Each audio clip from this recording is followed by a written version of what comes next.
Hey everyone, how are you doing? In this video, we are going to see about operators in C programming language. So these are the operators that we have there in C programming language, that is arithmetic, relational, logical, bitwise, unary, conditional, and arithmetic assignment operators. Let us see one by one, which all these things you should have been known already. So let me go one by one. The arithmetic operators, you know arithmetic operators, that is plus, minus. So this gives you the sum of two numbers, this gives you the difference between two numbers, this gives you the product of two numbers, and this will give you the quotient. And one more thing is there, that is percentage, that is called as modulo operator, that gives you the remainder when you divide two numbers, right? And one more thing, this modulo operator works only on integer.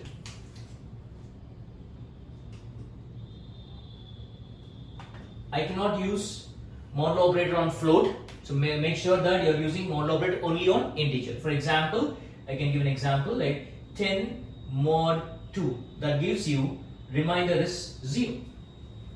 Now if I do the same thing, if I do it with 5 mod 2, the remainder will be 1, right? So the modulo operator can be used only on integers. The same thing if I am trying to do, for example, if I say 5.2 mod 2.1. And when I try to do this, this will not give me output because this is not possible at all, right? I can use arithmetic operators, modulo operator only on integer. This is correct and this is wrong. I cannot do it, right? Hope you understood, right? Yeah. So this modulo operator works only on integer, not on anything else. And again, we have something called as relational operator, that we do it every day, like comparing two values, right? That is less than, greater than, less than, equal to, greater than, equal to, and not equal to. You should not say this as equal to, equal to. We should call this as equal to. Less than, greater than, less than, equal to, greater than, equal to, and not equal to. Right? So this compares two values. For example, I'll say 10 greater than 2. This relational operator will give you two values, that is true or false. Since C doesn't have true false values, it provides you either 1 or 0. So the output for this will be, the condition is 10 greater than 2, that is the condition is true. So when my condition is true, my output will be 1. Right? The same thing, if I go for another example, I'll say 5 greater than 10. Now here, my condition is false. When my condition is false, I will be getting the output as 0.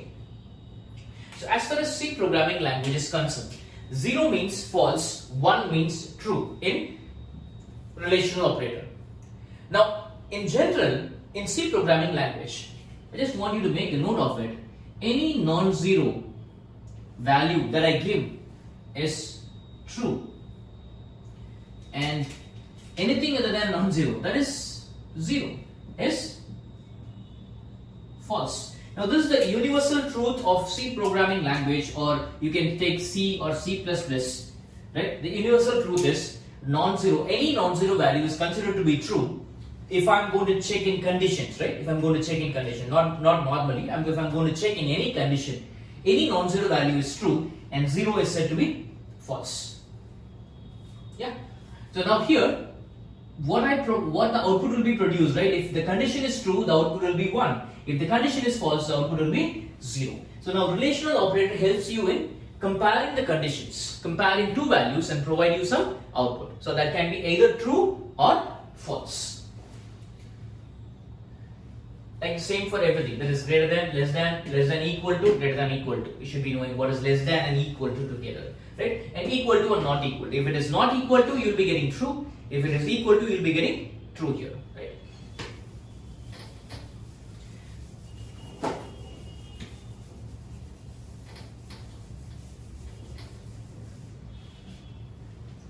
Now next is logical operator. You have few logical operators, that is and,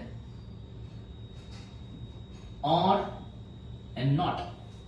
And, or, and not. When I say and, or, and not, it compares two values and provides you again true or false. You should be knowing the logical and logical or that you have studied in your college, right? Or your school, right? So now the truth table for logical and you should be knowing, right? If any one is false, the output is false, right?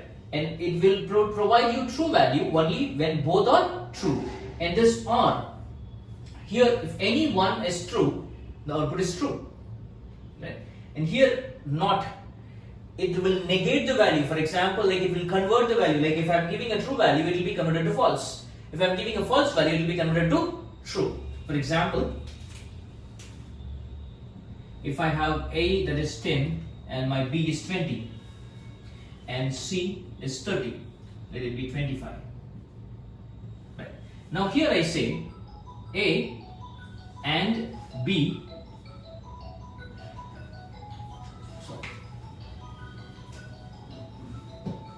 let's say A greater than B and B less than C.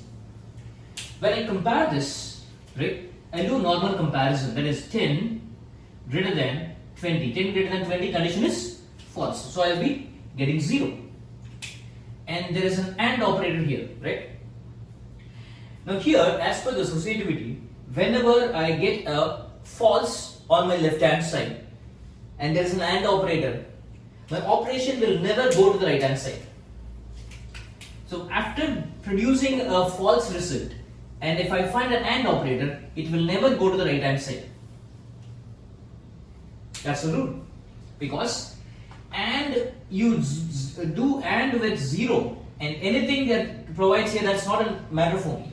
ANDing with 0 will provide you always 0. So whenever there is a 0 on the left hand side of an AND operator, my operation will never go to the right hand side to produce any values. It will stop there only. Right? Let me change it. If at all I say A less than B. Now when I do this, what is A? A is 10. And what is B? 20. 10 less than 20. My condition is true. So when my condition is true, it will provide me 1. So when it is 1, yes, it has to go to the right hand side to do the process. And I have an AND operation. What is B? B is 20 less than 25. The condition is true. When my condition is true, it will be providing you 1. 1 and 1, the output is 1. Right? So it means that this statement, the statement what I have given here, A is less than B and B is less than C, it means that if both the conditions are true, then my output is true. And I am giving an AND here, that is what it means. So this and this is providing you true result. The statement is true now. The entire statement is true. The same way I can go for OR. OR means either one of is true, then I am true. AND means both should be true, then only it is true. If any one fails, then I will be getting false. Got it? Good.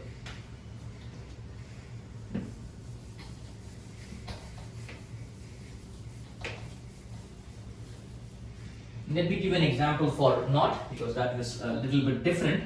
So when I say A greater than B, now as per this statement is concerned, this is a statement, right? Anything is given as a statement. So 10 greater than 20. Now 10 greater than 20 is actually false.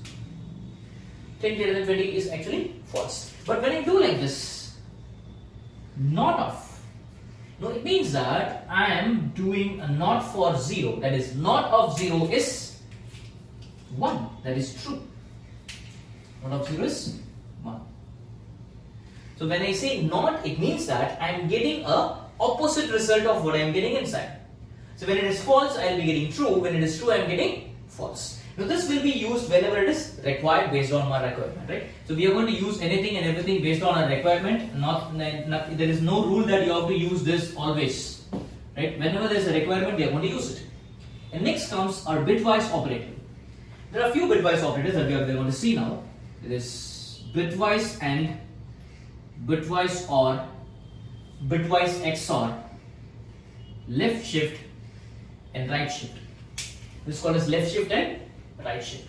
So when you say bitwise and bitwise OR, it is different from your AND and OR. Don't confuse with your AND and OR. This is bitwise and bitwise OR, bitwise XOR, and bitwise left shift and right shift. Now here what this does, Now here, as name suggests, bitwise operator, everything is going to happen on every bit by bit. Your process will happen on every bit. Any value will be taken as bit values and every process will happen on every bit. For example, let me take AND or XOR example for you. Right. Let my A is 10 and B is 12. And if I do a bitwise AND of A with B, listen carefully, bitwise AND of A with B. So when I say bitwise, when a bitwise operator came into like picture, the value of this will not be taken as it is, rather the binary value of every value will be taken. The binary value of 10 is 1010. I believe that you know what is binary value. Yes. So the binary value of A is 1010 and the binary value of B is 1100. And here what will happen? I'll be doing a bitwise AND of this value. So when you do a bitwise AND, what will happen? 0 and 0. Yes, it is 0. 1 and 0. It is 0. 0 and 1. 0. 1 and 1 is 1. So when you do a bitwise AND of any value, I'll be getting a value. Now what is this value? When you do a bitwise AND of 10 and 12, I'll be getting the output as, yes, you are right, 8. The value is 8. Now this is how bitwise operator works. Bitwise operator works on every bit. So whenever I take a value, right, it doesn't take as it is, rather it takes the value and checks the output, right, on every bit. Got it? Good. Now the same way it works for OR and XOR. XOR is a little bit different from AND and OR. I'll tell you what is XOR. If at all people if you know about the XOR operation, then it is well and good. For the people those who don't know what is XOR, I'm going to explain them now. Okay, good. Now I do the same process using XOR.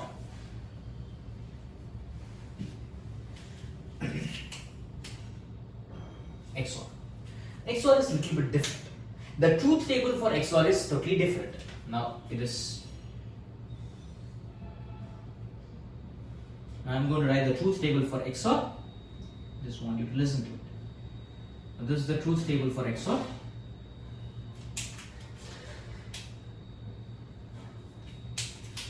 Now here truth table for XOR is 0, 0 is 0, 0, 1 is 1, 1, 0 is 1, 1, 1 is 0. It means that in XOR, if both the inputs are same, then I'll be getting an output as false. If there is a different input, and then I'll be getting true, or the one value, right? Now here, for this, let me take this as example, the same example, let's take the same example and do a bitwise XOR. When I do a bitwise XOR, 0, 0, both are same, 0, 0, 1, it's different, same. What? What I am getting? It is 4 plus 2, 6. Now output is 6. What? So XOR is different, little bit different truth table. People those who don't know what is XOR, please make a note of it. If both inputs are same, the output is 0. If both the input are different, the output is 1. That is what bitwise XOR does. Okay. Now left shift and right shift, I'll explain you with left shift alone. Right shift, the same thing, right? Or the right shift I'll explain, left shift the same thing, right? Good. Hope you understood, right? Thank you guys. So let us see an example for right shift, and you can do the same thing for left shift. For example, if I say my A value is 15, and if I want to do a right shift, right, for 3 times, for example, like A right shift 3, it means that my value, the bit value, it's going to get shifted 3 times towards my right. So what is the bit value for 15?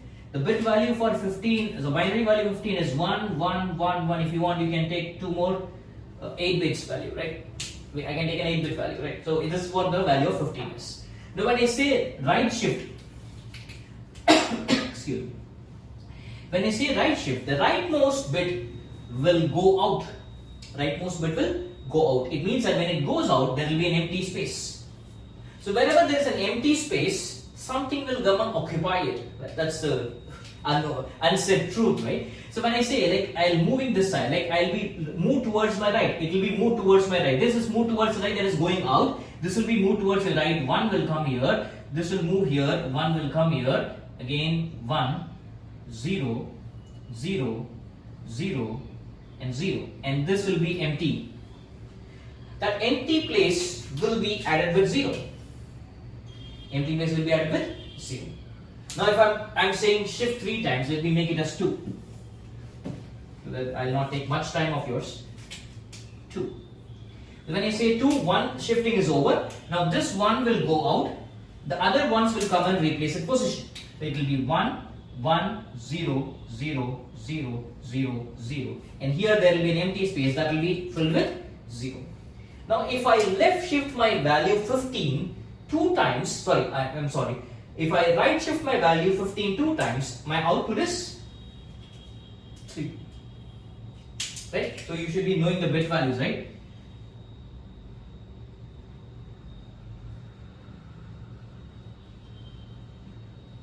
So it is 2 plus 1, 3. If I left shift 15 2 times, it is becoming 3. Sorry, right shift, I'm sorry.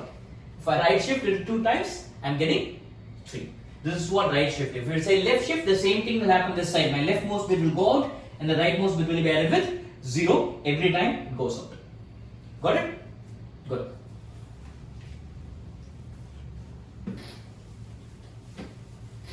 This is what bitwise operator is. When I say bitwise operator, it works on every bit. It works on every bit. For that, it's easy, like it will take the binary value of it and then does the bitwise work. Now next is unary operator. Unary operator, you have increment, decrement, size of, and unary minus. Size of and unary minus. So when I say increment and decrement, that is incrementing the value by 1 or decrementing the value by 1, as simple as that. So when I say plus plus, that is increment, minus minus, that is decrement. I am going to either increment the value by 1 or decrement the value by 1. Size of will provide you the size of any data type or a variable, right? As I said already, if I want to know the size of any variable, right? For example, integer, it is 4 bytes. In some compiler, it gives you 2 bytes, right? So if I want to know the size of anything, I can just say size of and the data type name, that will provide me the size of it. Good. And minus will negate the value, right? For example, if I say, let me start with minus. In this example, if my value of a is 10 and I say b assign minus a. So when I say b assign minus a, it means that what is the value of a? 10. And what is that before? Minus. So what is the value of b becomes now? B becomes minus 10. It's very simple, right? So when I put a minus before, right, it's providing you a minus value, right? 10 will become minus 10. That's all. And size of will provide you the size of any data type. For example, if I say size of integer, size of it provides you 4 bytes. If I say size of character, it provides you 1. If I say size of float, it provides you 4, like that. Okay. Now let us see increment and decrement in detail, because that is very important. Right? When I say increment or decrement, there are 2 types of increment and decrement. That is post increment and pre increment, or post decrement and pre decrement. Increment and decrement are of 2 types: post and pre. Post means after, pre means before. As simple as that. Normal English. There is nothing big to hidden here. Post means after, pre means before. Doing something after and doing something before. Good. So let us see the difference between this post increment and pre increment and how it works. Let me have an example. So in this example, my value of a is 10. Right? And let me first try with pre increment. I'll say c assign plus plus a. Now this is called as pre increment. Let me say you something. Plus plus a and a plus plus. Now this plus plus a is called as pre increment, and this is called as post increment. The same thing for decrement as well. So plus plus a or a plus plus is, this is called as pre increment. The plus plus comes before a, and here the plus plus comes after a. That's what it is called as post and pre. But both does one single work. Only one work. Both does the same work, but in a different span of time. Right? Plus plus a works in a different span of time and a plus plus works in a different span of time. So that provides you a assign a plus 1. So whether I say plus plus a or a plus plus, both gives you a assign a plus 1. There is no difference at all. But when it is happening, at what time it is happening, that is what the difference is. That is what we are going to see now. Okay, good.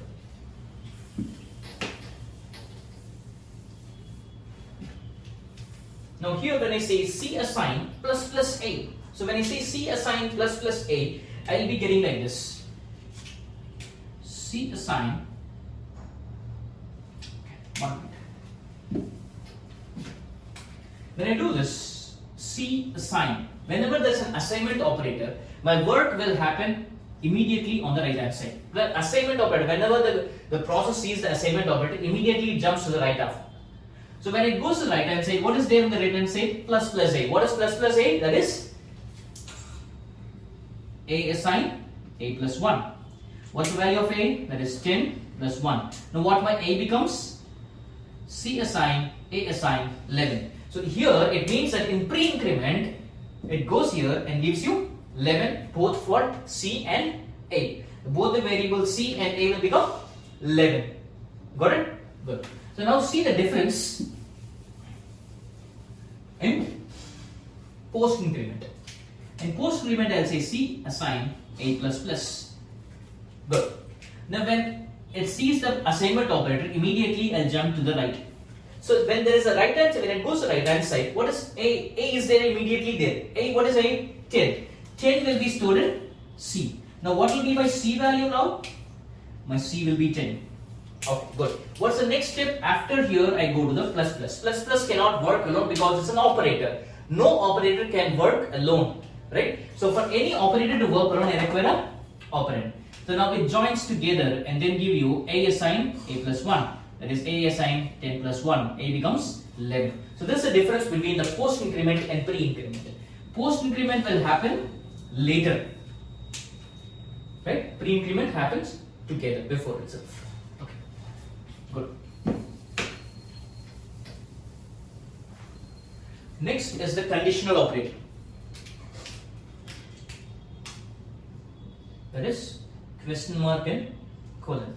So when I say question mark and colon, this is actually a conditional operator. It works based on some condition, right? Based on some condition. For example, my A is 10 and B is 20.